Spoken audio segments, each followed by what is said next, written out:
Matahari pagi mulai menyinari desa kecil di pinggir bukit.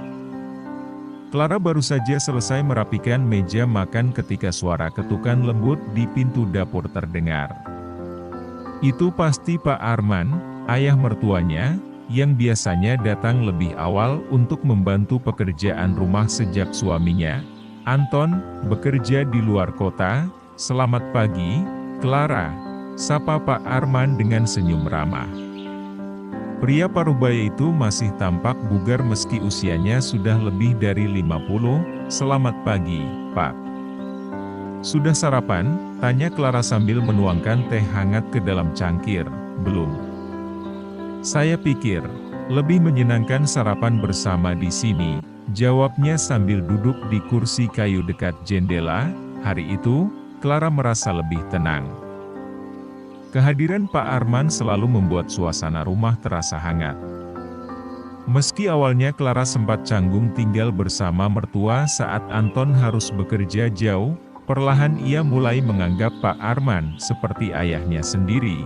Setelah sarapan, Pak Arman mengajak Clara ke kebun di belakang rumah.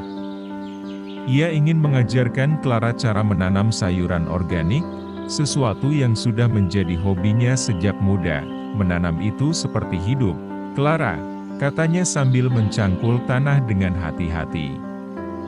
"Apa yang kita rawat dengan tulus, akan tumbuh dan memberikan hasil yang baik," Clara memperhatikan dengan seksama. Setiap gerakan Pak Arman penuh ketelatenan, seolah ia sedang berbicara dengan alam. "Pak Arman, kenapa Bapak suka sekali berkebun?" Clara bertanya sambil mencoba menanam bibit tomat. "Karena berkebun mengingatkan saya untuk selalu bersabar," jawabnya sambil tersenyum. "Dan setiap kali melihat tanaman tumbuh, rasanya seperti melihat anak-anak kita yang perlahan menjadi dewasa." Kata-kata itu membuat Clara terdiam. Ia merasa beruntung memiliki sosok seperti Pak Arman yang tidak hanya menjadi pendamping dalam kesehariannya, tetapi juga sumber inspirasi dan kebijaksanaan. Hari itu, di bawah langit cerah dan angin sepoi-sepoi, Clara merasa hubungannya dengan Pak Arman semakin dekat.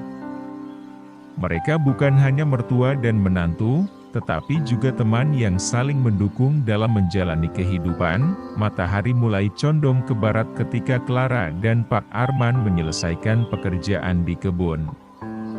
Mereka berdua duduk di bawah pohon mangga tua, menikmati teh hangat yang Clara bawa dari rumah. Suasana tenang itu membuat Clara merasa nyaman, tetapi di dalam hatinya, ada rasa penasaran yang menggelitik. "Pak Arman," Clara memulai, suaranya sedikit ragu. "Ada sesuatu yang ingin saya tanyakan, kalau boleh." Pak Arman menoleh, menatap menantunya dengan penuh perhatian.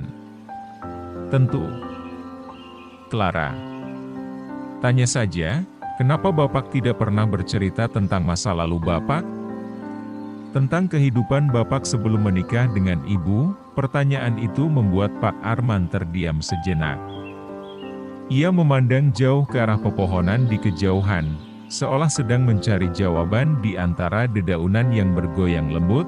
"Ah, masa lalu saya mungkin tidak terlalu menarik untuk diceritakan," katanya akhirnya, dengan senyum samar. "Tapi saya ingin tahu," Clara mendesak dengan lembut. "Saya yakin ada banyak pelajaran yang bisa saya ambil dari cerita Bapak." Pak Arman menghela napas panjang, lalu meletakkan cangkirnya di atas tanah. "Baiklah, kalau kamu memang ingin tahu," katanya, suaranya terdengar lebih serius. "Sebelum menikah dengan ibumu, saya adalah seorang pengembara. Saya menghabiskan bertahun-tahun hidup berpindah-pindah, mencari tujuan dan makna hidup. Waktu itu, saya merasa kehilangan arah. Hingga suatu hari, saya bertemu seseorang yang mengubah segalanya." Clara menatap Pak Arman dengan penuh perhatian.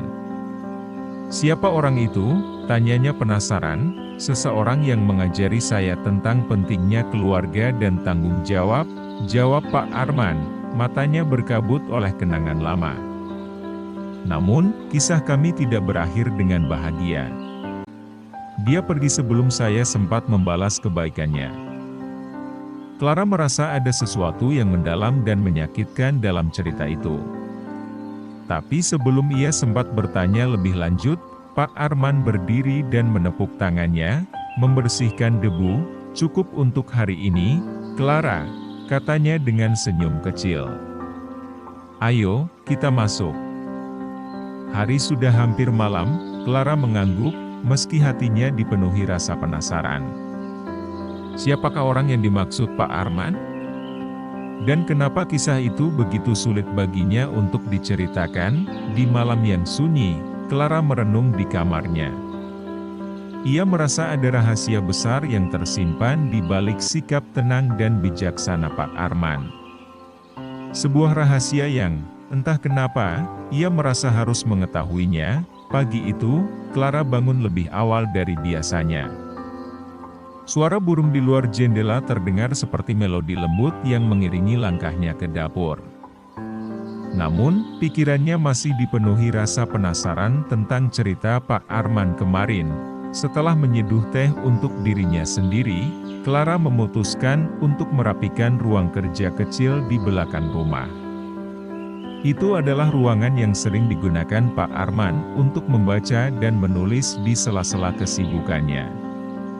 Ia merasa ada sesuatu yang menarik tentang tempat itu, mungkin sebuah petunjuk tentang masa lalu Pak Arman. Saat membersihkan meja kayu tua, Clara menemukan sebuah laci kecil yang terkunci. Laci itu tampak tidak pernah dibuka dalam waktu yang lama. Clara mencoba menariknya dengan lembut, tetapi tidak berhasil. "Kenapa harus terkunci?" Gumamnya pelan. Clara hampir menyerah sampai akhirnya ia melihat sebuah kunci kecil yang tergantung di gantungan dekat pintu. Tanpa berpikir panjang, ia mengambil kunci itu dan mencobanya di laci tersebut. Dengan sedikit usaha, laci itu terbuka, memperlihatkan isi yang mengejutkan. Di dalamnya, ada sebuah amplop coklat tua dengan tulisan tangan yang sedikit memudar. Nama di amplop itu membuat Clara tertegun. "Untuk Arman, dari Aisyah." Ya, Clara memegang amplop itu dengan hati-hati. Siapa Aisyah? Apakah ini orang yang pernah disebut Pak Arman? Rasa penasaran membuatnya membuka amplop tersebut. Di dalamnya, ada beberapa lembar surat yang ditulis dengan tinta hitam. Arman, aku tahu kita tidak akan bisa bersama selamanya. Hidup seringkali membawa kita ke arah yang tidak pernah kita bayangkan. Tapi aku ingin kau tahu, kehadiranmu telah mengubah hidupku. Kau mengajari aku untuk melihat dunia dengan cara yang berbeda, dan aku bersyukur untuk itu. Clara membaca surat itu dengan penuh perhatian.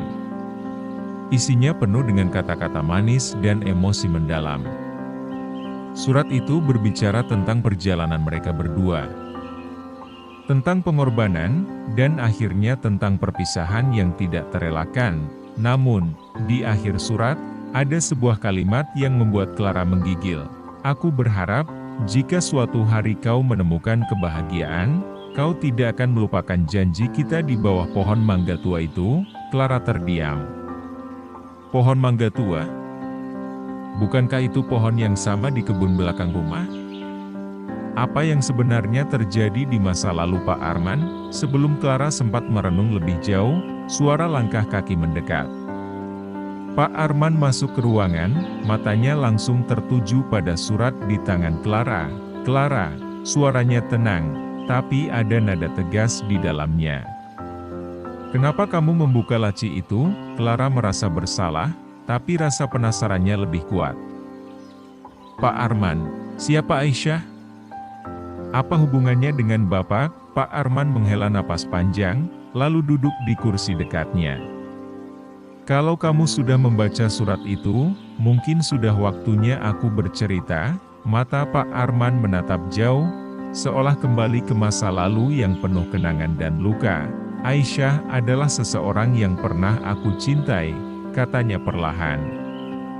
"Tapi cerita kami tidak berakhir seperti yang seharusnya." Pak Arman menatap surat itu dengan tatapan yang sulit diartikan. Clara duduk diam, menanti dengan rasa penasaran yang bercampur dengan perasaan bersalah karena telah membuka rahasia yang jelas-jelas ingin disembunyikan. "Aisyah adalah cinta pertama saya," kata Pak Arman akhirnya, suaranya berat dengan emosi. "Dia adalah seseorang yang mengajarkan saya arti pengorbanan, dan juga kehilangan." Clara mendengarkan dengan saksama. Pak Arman memandang keluar jendela, ke arah pohon mangga tua yang berdiri kokoh di kebun belakang. "Dulu, sebelum saya bertemu dengan ibumu, saya dan Aisyah tinggal di desa yang sama. Kami bertemu di pasar, berbicara, lalu jatuh cinta. Tapi saat itu, saya hanyalah seorang pria muda tanpa arah yang jelas, tanpa pekerjaan tetap. Keluarganya menentang hubungan kami." Pak Arman terdiam sejenak, mengambil napas dalam sebelum melanjutkan, "Aisyah percaya pada saya, meskipun semua orang meragukan saya. Dia ingin kami membangun masa depan bersama, tapi saya tahu saya tidak punya apa-apa untuk ditawarkan padanya. Jadi, saya memutuskan untuk pergi, merantau dan mencari kehidupan yang lebih baik. Sebelum saya pergi, kami membuat janji di bawah pohon mangga di kebun keluarganya." "Janji apa?" ditanya Clara pelan. "Janji bahwa saya akan kembali untuknya, apapun yang terjadi." Clara menahan napas, merasakan kepedihan dalam cerita itu. "Lalu, kenapa Bapak tidak kembali?" Pak Arman menundukkan kepala. "Ketika saya akhirnya berhasil dan kembali ke desa itu, Aisyah sudah tidak ada. Dia pergi menikah dengan orang lain, karena keluarganya memaksa. Saya terlambat. Dan sejak saat itu, saya memutuskan untuk tidak kembali lagi ke desa itu." Clara melihat ekspresi Pak Arman yang penuh penyesalan. Ia merasa ada lebih banyak hal yang belum diceritakan. "Tapi kenapa surat ini ada di sini, Pak?" Clara bertanya. Pak Arman tersenyum kecil, meski matanya masih menunjukkan kesedihan. "Setelah bertahun-tahun, dia mengirimkan surat itu melalui temannya. Dia ingin saya tahu bahwa dia tidak pernah melupakan janji kami, meskipun hidup membawa kami ke jalan yang berbeda." Mereka berdua terdiam sejenak. Angin sore bertiup pelan, membuat dedaunan di pohon mangga tua bergoyang lembut. "Tapi, Clara," dilanjut Pak Arman, "saya belajar sesuatu dari semua itu.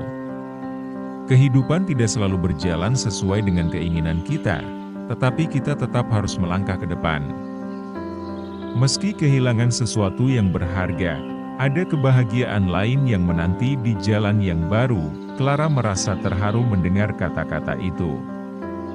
Ia merasa lebih memahami sosok Pak Arman, bukan hanya sebagai mertua, tetapi juga sebagai manusia dengan luka dan pelajaran hidupnya sendiri. Namun, dalam hati Clara, ia merasa cerita ini belum sepenuhnya selesai. Ada sesuatu tentang janji di bawah pohon mangga itu yang terus menghantui pikirannya. Hari itu, Clara merasa ada sesuatu yang harus ia lakukan. Setelah mendengar cerita Pak Arman, rasa penasaran dan empatinya bercampur menjadi satu.